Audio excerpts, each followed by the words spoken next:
Hello everyone, Pineaaronapple here with the next episode of Doctor Who, Series 14, Episode 5, Dot and Bubble by Russell T Davies.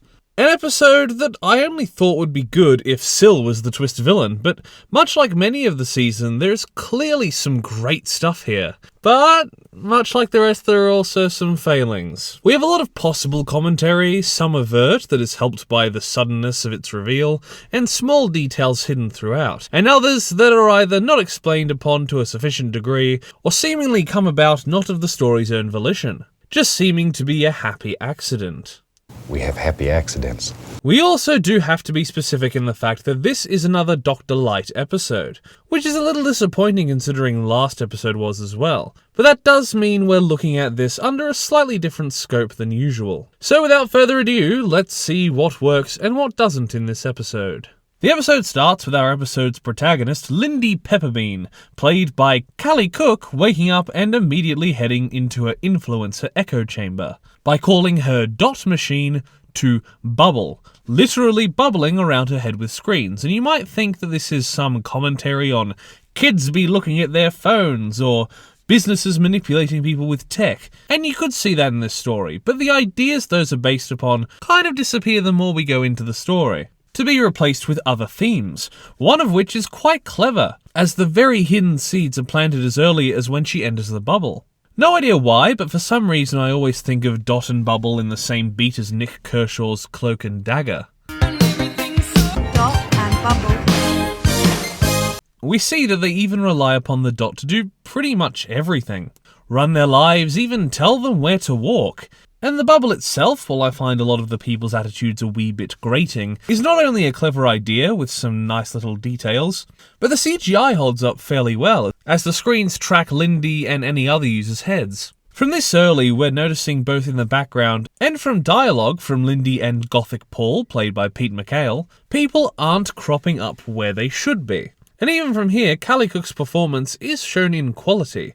She has the brattiness down, and some honestly weird facial expressions, but is also good at pretending to be the mindless drone type when needed. Although her attitude, much like the other young adults, gets frustrating sometimes. We learn that she hasn't peed in 3 days, however that works. Please stay away from me, Dr. P. I hope this isn't some sort of Dr. Moon situation where Rusty Davies will come out years from now and be like, yeah, Dr. P is actually a future version of the Doctor uploaded into virtual space. We see Lindy's crush, cool guy Ricky September, who yeah, he looks fine, generic model, but it seems somehow he has Justin's powers from Total Drama, as everyone in Fine Time, the domed-off town, is following him. And considering we learn later that all these characters are rich kids, it's funny that the system deems Ricky as the top account in the top 0.01%. The Doctor interrupts her watching, and considering the later reveal, Lindy's initial look of slight unease takes on another meaning here. Once again, this through line was very well thought out, and as we roll into the credits we see a slug-like thing waiting in her apartment. Strange considering later we learn that they eat people alphabetically, and her number won't be up for a while, but it works as a nice little spook to hint into the story. We see a nice overview of the city and dome, and the dome not only keeps them separated from the outside literally, it's a nice touch considering what we learn about the inhabitants, being the rich and racist. It's a nice little visual representation on the gap between the rich and other classes. The Holo News is very insistent that nothing's wrong apart from some weather satellites, and we see from early on the system seems to be in on the goings-on, as it redirects Lindy around a dead body. I wonder what species these people are, since they have race issues, look like humans, but also have green blood. It was probably just easier to get past the censors this way, as this episode can get quite gruesome. Lindy is at work, not actually seeming to do much, but it must make them feel better about themselves. And Gothic Paul once again updates us on the missing people, and Ruby appears in her bubble. A better woman than me, because I would have lost patience much sooner with this bitch. Ruby gets informed of how they work and asks Lindy to look around her, taking a while as she is really adverse to actually doing anything, looking between her screens when she notices her workmates aren't answering, and those that should be in the room in front of her are missing. Ruby doesn't let Lindy wave her off and has her look to the side. Bertie, her co-worker, being vored by this big slug thing, apparently referred to as man-traps, behind the scenes. but not explicitly said in the episode to my knowledge. Lindy is now proper scared, Ruby helping her drop the bubble, so we get a clear look at the thing. The way they're shot here, really effective. The man-trap's presence is built up well, but after the initial reveal, once they're on the streets, I don't really find them that scary. A little creepy, sure, but not scary. Although they do look good, physical props with CGI touch-ups, learning from where the Thing 2011 failed. But they only really pose a threat to this incompetent populace who can't walk in a straight line without instructions. More of Lindy's friends are being compromised, and Ricky is still dancing to Itsy Bitsy Teeny Weeny Yellow Polka Dot Bikini that Lindy uses to calm herself down, keeping her, for now, as a sympathetic character, but is mad and gets suspicious again as the doctor pops up. 15 and Ruby get her to lower the bubble, but she just can't fucking walk without it, so she does use the bubble, making it to the elevator before getting cornered by one of the man-traps.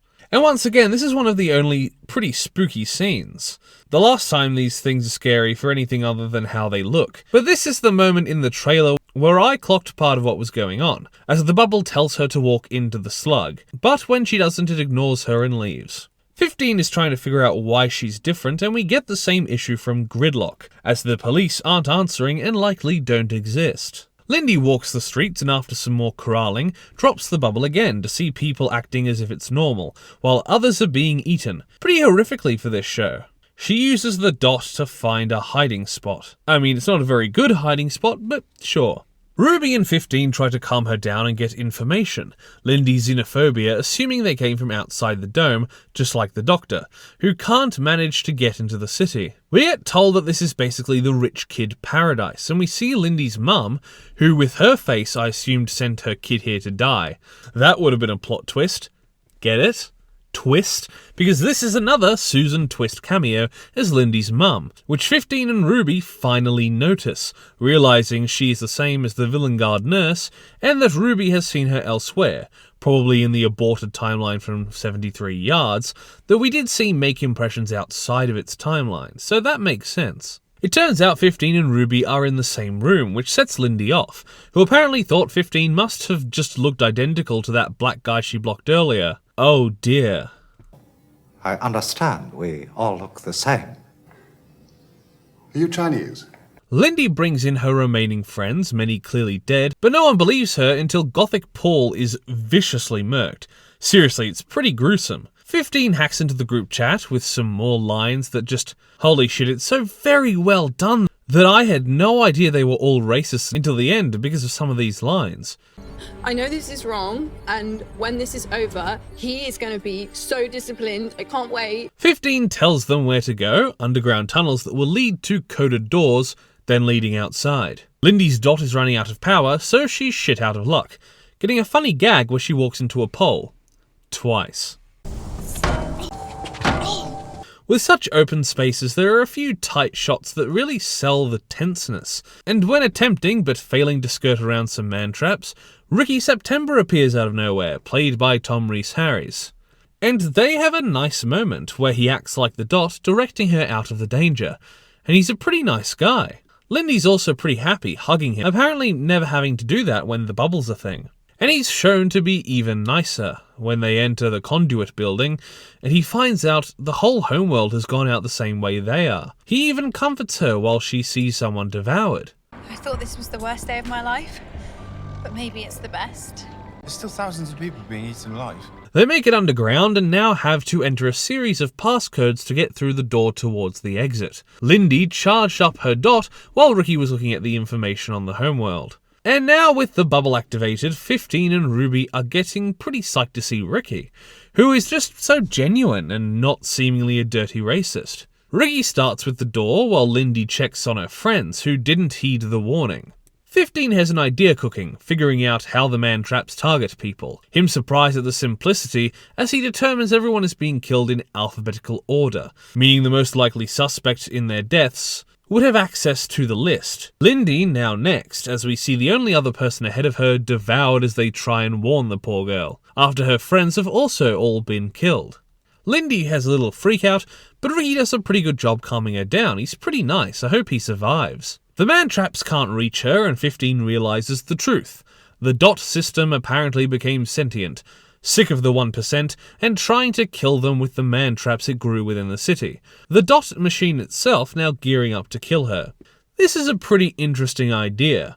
The humans around just such arseholes that the AI learns how terrible they are and decides the world is better off without them. But it's not really very well built up at all. Sure, we get to see scenes where the bubble mechanism sends people away from noticing danger or sends them directly into danger. But there are also a few holes. The Doctor says it's the truth, and then it seemingly is. There's no information on if the dot is on Homeworld.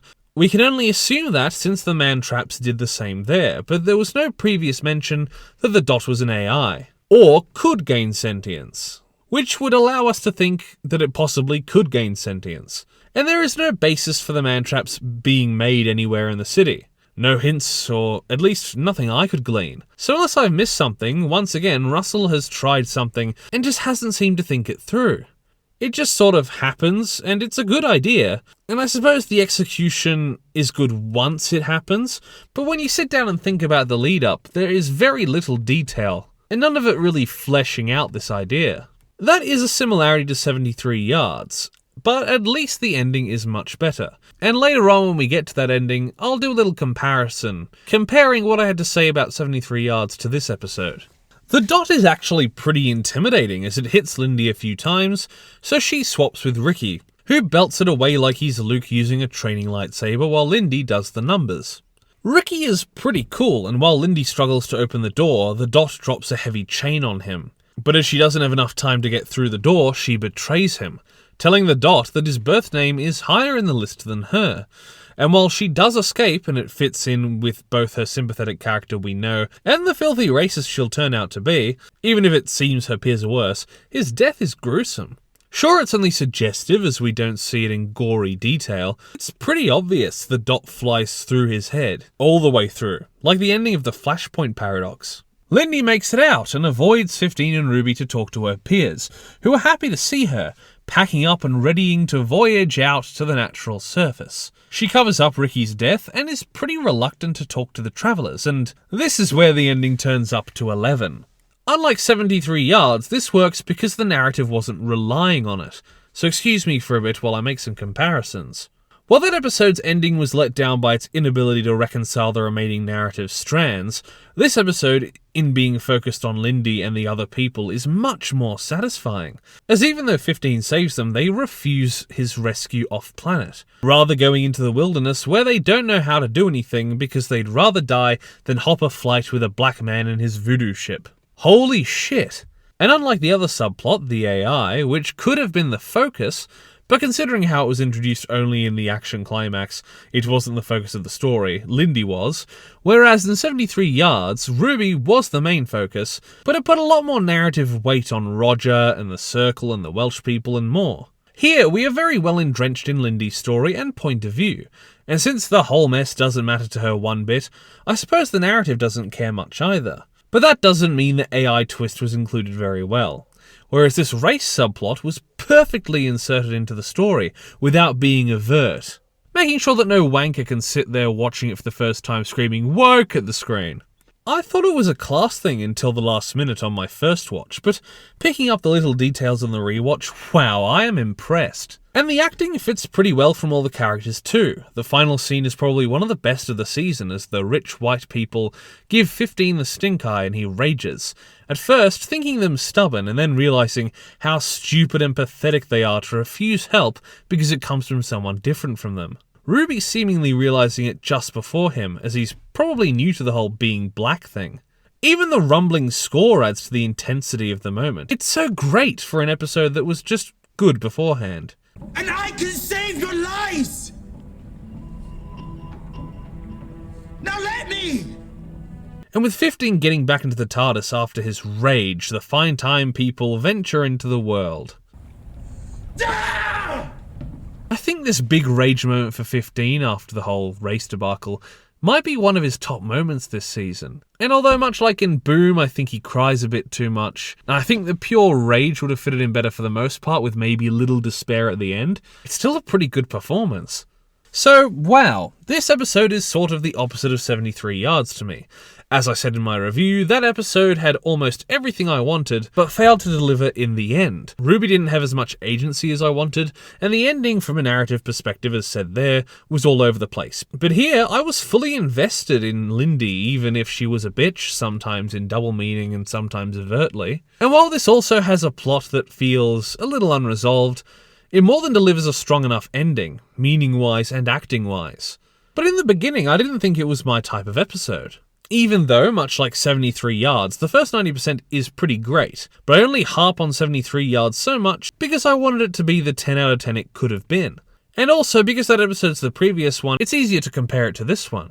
But speaking strictly about Dot and Bubble now, Callie Cook played Lindy Pepperbean very well, and although the character wasn't super likeable, that was by design. And the choice to make her the most likeable of the survivors, as she seems to be the closest to accepting the Doctor's help, which is saying something considering how she acts, is phenomenal. Ricky was a pretty good side protagonist, and while it sucked to not see Ruby in 15 as much as I wanted, especially after a Dr. Light episode last week, they are used effectively, and 15 in the ending more than makes up for his disappearance for most of the episode.